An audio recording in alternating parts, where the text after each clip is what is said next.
Game Developers Conference, and now we're in conversation with Martine Spaans, who's the Chief Marketing Officer at Gramble, which is really the social network where you have to be if you're a gamer or if you're a game developer network. And of course, along with that, she's also helping people publish their own games, their own titles through her own company. Martine, great to have you here. Thank you for taking out the time and talking to us. Thanks for having me. So let me start by asking you this, that through your experiences watching game developers, watching gamers and the trends that are emerging with your work at Gramble, where does India right now feature, or where does it fit in the international scheme of things?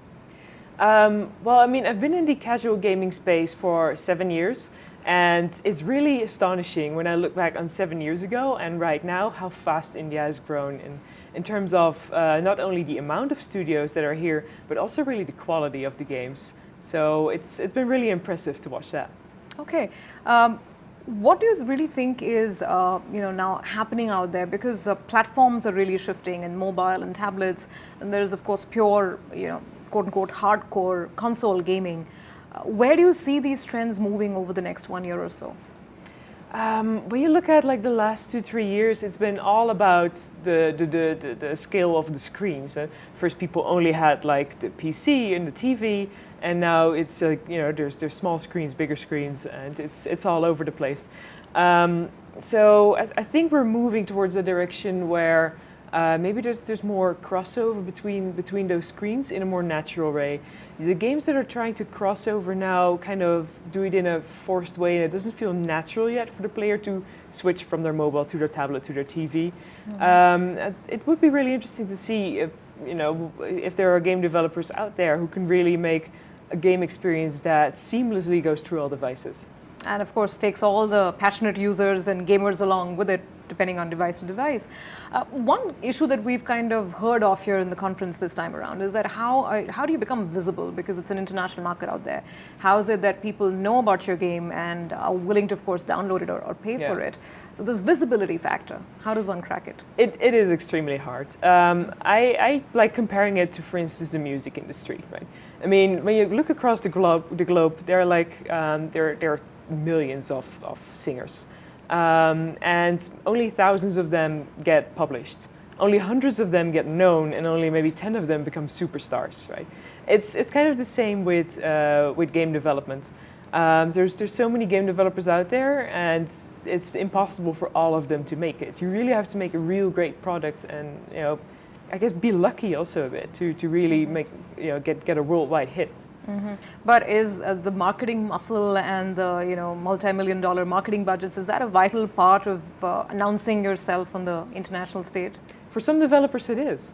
Mm-hmm. I mean, again, to make the analogy with the music industry, if you get picked up by a big record label, then of course your chances increase, and the same for game developers.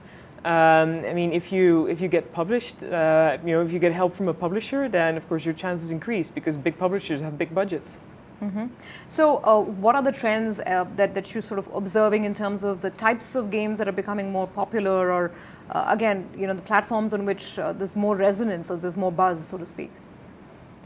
So what do you mean? In terms of the types of games that are really ticking out there, which are becoming popular with gamers and with different audiences. It's hard to say, but every store kind of has their own audience. Mm-hmm. For instance, when you look at Google Play, we see that it's typically a bit more of a younger audience, a bit more teenage, and the games there are really, the games that appeal to that audience are really popular, like racing games, for example, but also a bit more like action puzzler games. Candy Crush would be a good example of an action puzzler game. But for instance, when you look at the Amazon market, that's a more mature audience, and they like games that are a bit more slow-paced, maybe like hidden object games. Or a good mahjong puzzle game that could be good for that market. Mm-hmm. So it's really, every store has a different ecosystem. Sure. What about revenue models, Martine? Where's the whole wave going between the free-to-play model and then the models where you actually go and download a game, or you buy a game off a store? So what do you see outlasting? Which model do you see outlasting? Again, it really differs per store. For Google Play, you see that everyone is looking for free games there. For just premium games, just that you buy for like 99 cents, it's a lot harder for those games to really become a top hit than a free game.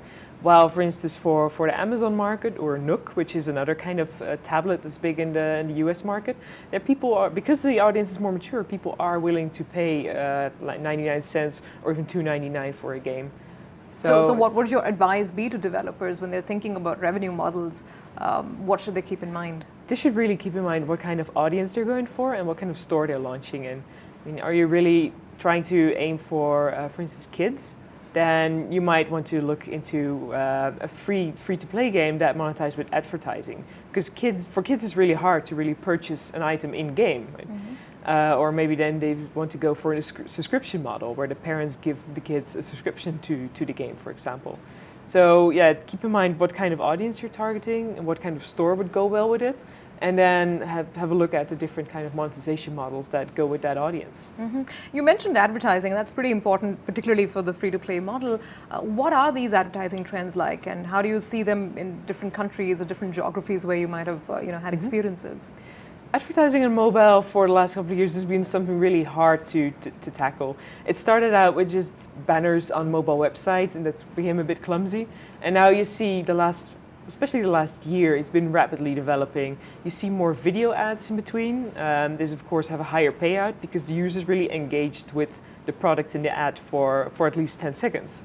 What you also see is a lot of those models where you have to download another game to get maybe some free gold in the game that you're playing. So you see developers are really kind of playing around with those different kind of ad models. And again, it depends on your audience what might work very well. And it's also about balancing. I mean, putting like 2 ads in a 10-minute gameplay session, that's all right. You know, it's like low frequency. But yeah, if I'm playing a game for 1 minute and in that 1 minute I'm bombarded with 5 ads, then I'm not going to play that game anymore, right? Then I'd rather play another game. Mm-hmm. So it's a big balancing game. So but you do see it perhaps as a stable model where revenue can be generated through. Absolutely. Yeah, I mean, look at TV. You got subscription TV where maybe there's no ads at all, and you got commercial TV where people are totally used to the fact that they're seeing commercials. It's become an acceptance. It's people are even using it as a toilet break. So, sure. In a game as well. If you're like totally concentrated on your game, you're totally in it. Seeing an ad for just a minute might be that one moment to relax before you jump into the next level. Right. So I guess it's your first time here in India. What are the expectations from this market, or what are your thoughts here? Well, I mean, I'm already working with developers from India for quite a long time. It's great to now at this conference meet them in person. I mean, I see really the Indian market developing very fast, and especially conferences like NASSCOM where developers get the chance to exchange the knowledge. I think that really contributes. I mean, I come from a really small country, like the Netherlands. You drive through it in 2 hours. It's easy to just meet up and drive to another developer, meet up for a cup of coffee and discuss. I mean, India is so large, and it's just great to see developers from all over the country traveling to Pune to come together, exchange knowledge, and it's definitely going to help the quality of the game industry. And how are they right now stacking up against their Western counterparts? What's the message that you'd like to give to Indian developers? Oh, it's hard to generalize it like that. I mean, all over the world, you get developers who are already in the business for 10 years, and some are just starting out. Mm-hmm. I really see a lot of ambition here. It's very, very vibrant. Most of the developers that are just starting out here are only looking at India, and I'd like to tell them, it's not that scary to just look at the West. The markets are actually, when you look at the core of the markets, it's not that different. I mean, maybe use India as a test market because it feels so close to home, and then just go out there and publish your game worldwide. It's definitely doable. Okay, great talking to you. Thanks so much for your time. Thank you too.